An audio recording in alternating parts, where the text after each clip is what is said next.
I was 88 years old, lying in a hospital bed at 2 in the morning, hooked up to machines I couldn't even name, when I said something out loud that I hadn't said in over 50 years. I said, please.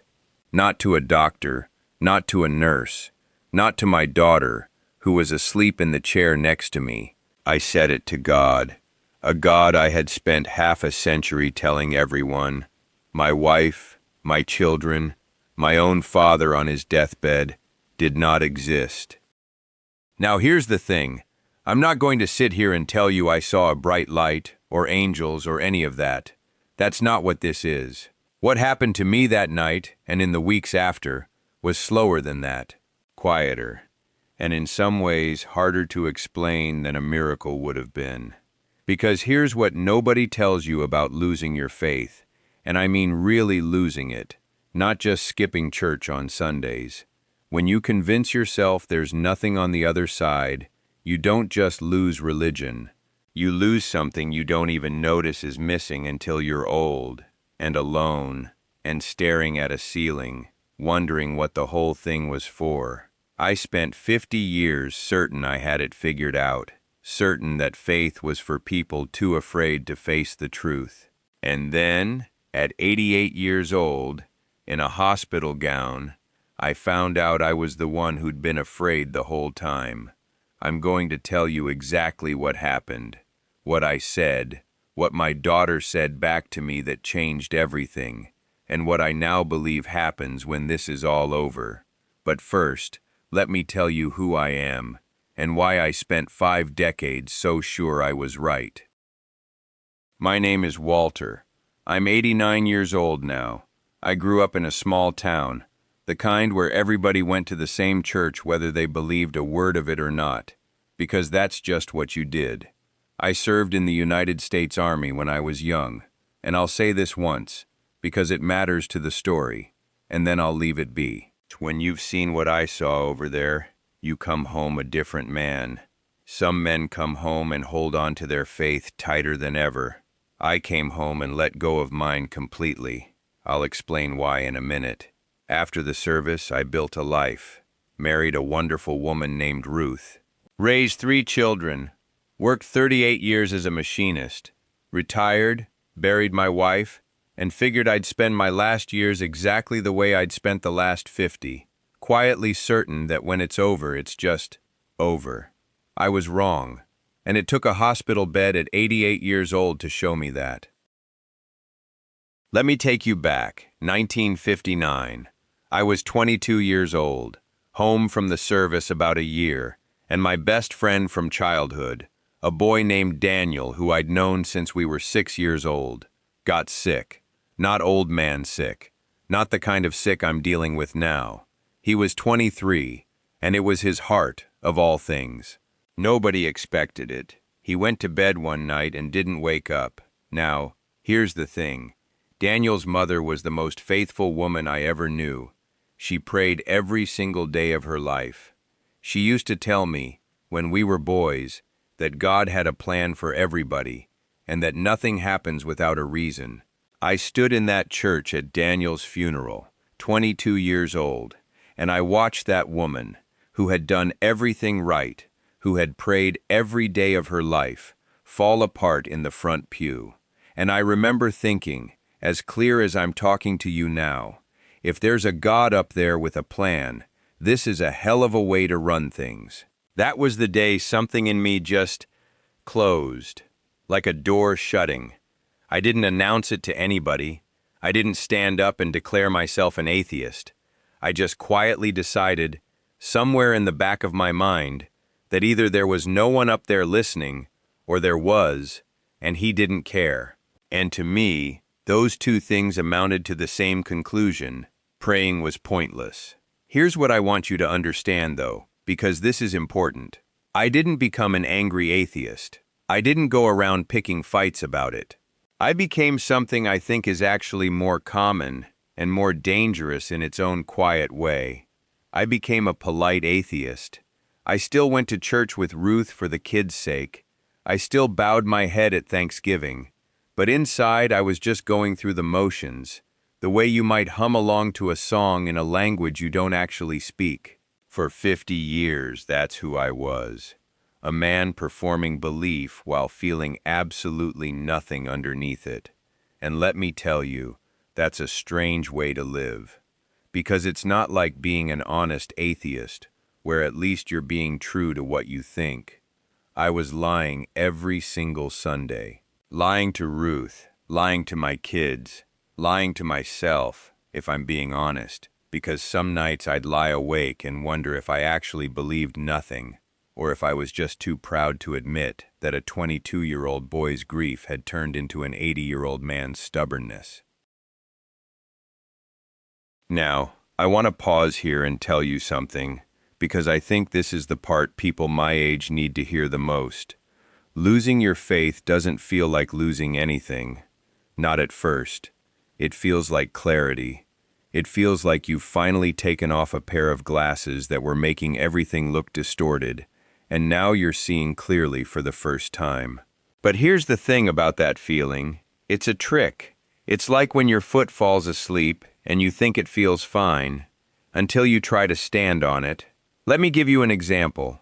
When Ruth's mother passed away in 1974, Ruth was devastated, obviously, and she turned to her faith. She prayed. She talked to our pastor. She found, I could see it in her face, she found somewhere to put the pain, somewhere for it to go. I had nowhere to put mine. When my own mother passed 6 years after that, I remember standing at the graveside, and Ruth reached for my hand and started to pray quietly, and I just stood there, silent, because I had nothing to say to a God I'd already decided wasn't listening. And you know what that felt like? It felt like standing outside in the cold while everybody else was inside by the fire. I told myself I didn't need the fire. I told myself the cold was just reality. Honest, clear-eyed. But I felt it. Every single time somebody I loved passed away, I felt that same cold, and I never let myself examine why. Here's a metaphor that took me almost until I was 88 to understand. Faith, I've come to believe, isn't a coat you wear because you're cold. Faith is more like a foundation under a house. When it's there, you don't think about it. You walk around your whole life on solid ground and never once think, oh, thank goodness for this foundation.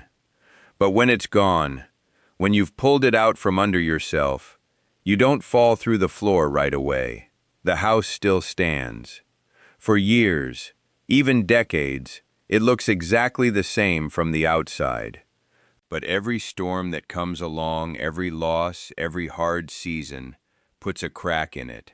And you don't see the cracks, because you're not looking down. You're just living your life. Until one day, something big enough comes along, and you finally understand how much weight that foundation used to hold.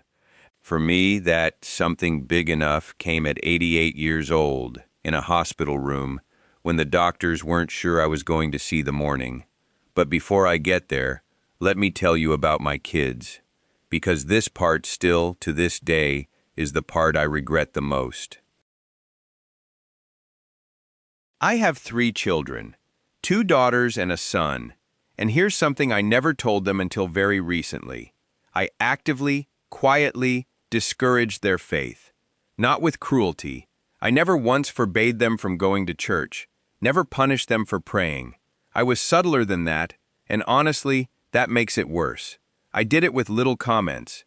When my youngest, Carol, was maybe 16, she came to me upset about a friend who'd been in a car accident, and she said something like, "I've been praying for her."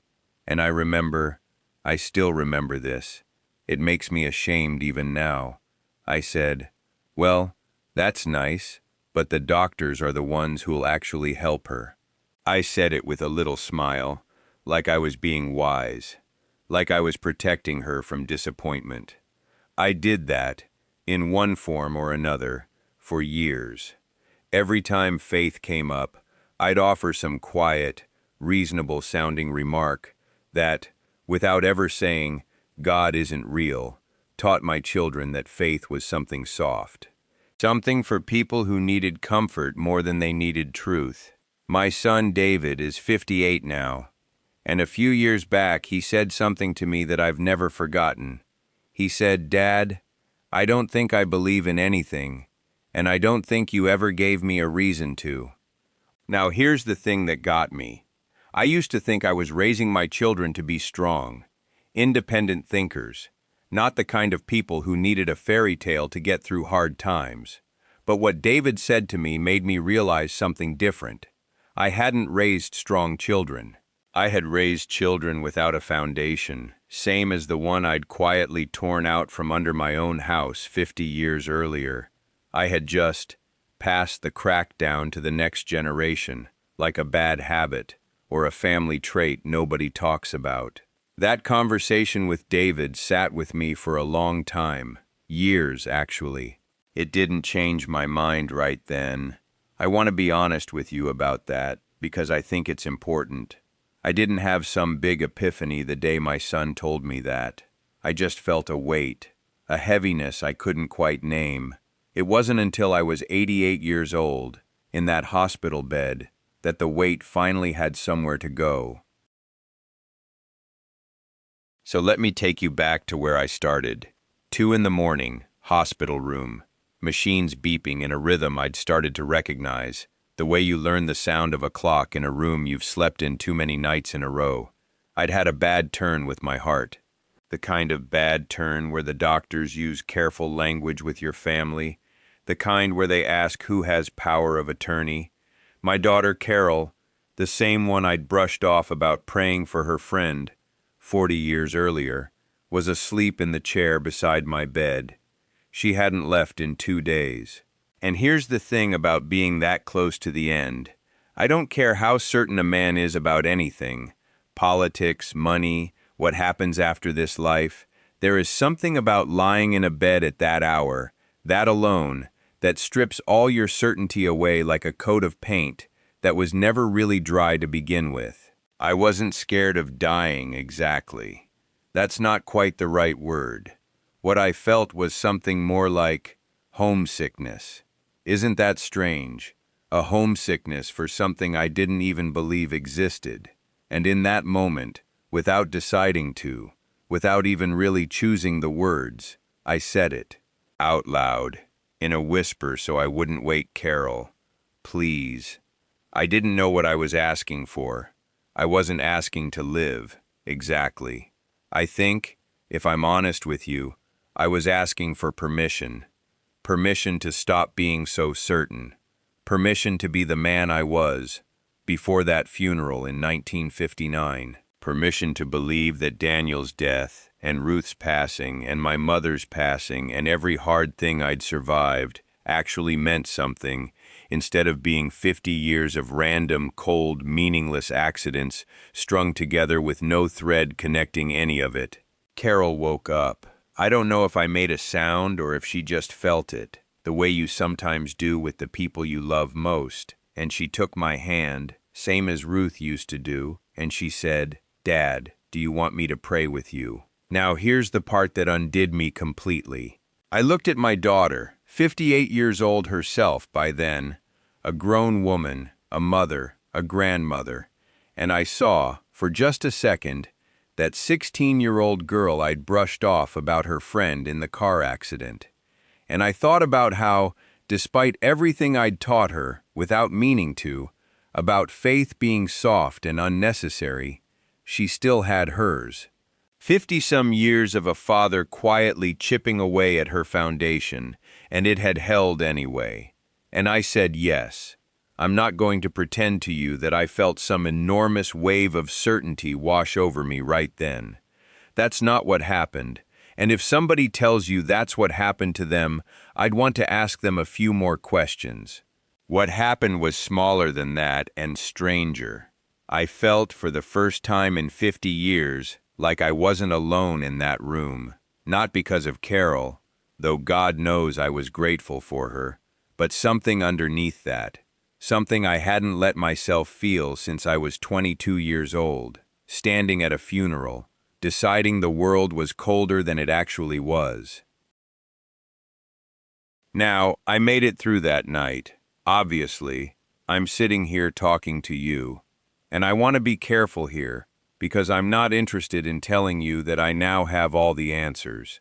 I'm 89 years old, and if there's one thing being this age teaches you, it's how much you still don't know. But here's what I've come to believe.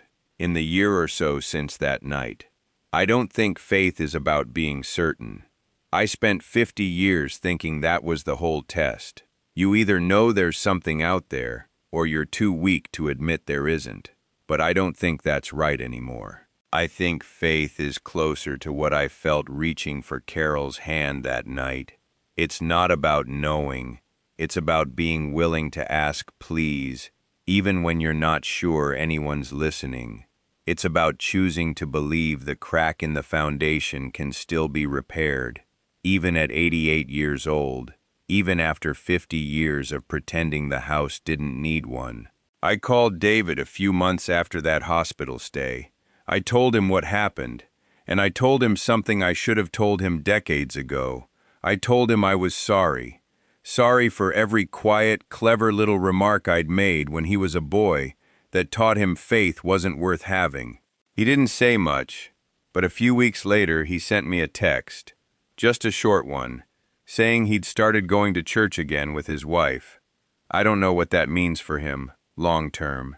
That's not mine to control, but I know what it means to me. It means the crack doesn't have to pass all the way down the line.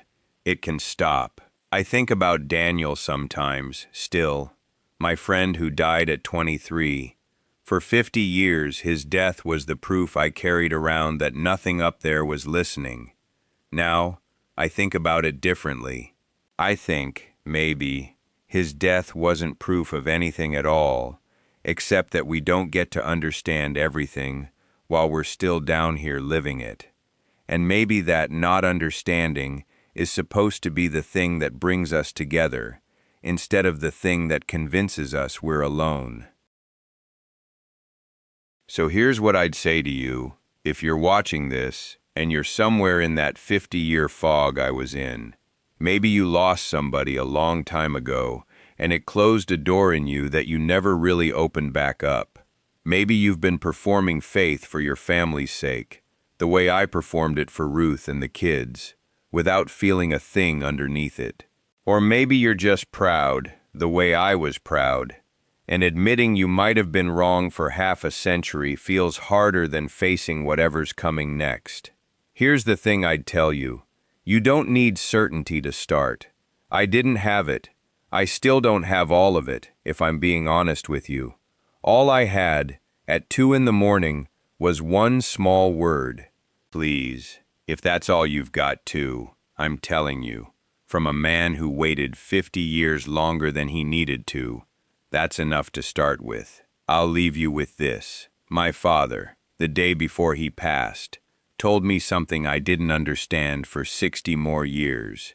He said, "Walter, it's never too late to go home." I thought he meant our house. I know now he meant something else entirely. If this story meant something to you, or if it reminded you of somebody in your own life, your own Daniel, your own Carol, your own 50 years of certainty you're not so certain about anymore, I'd be grateful if you'd share it with them. And if you want to hear more of what a stubborn old man has learned the hard way, stay with me. I've got a few more stories left to tell. Thank you for sitting with me today. Take care of yourselves and each other.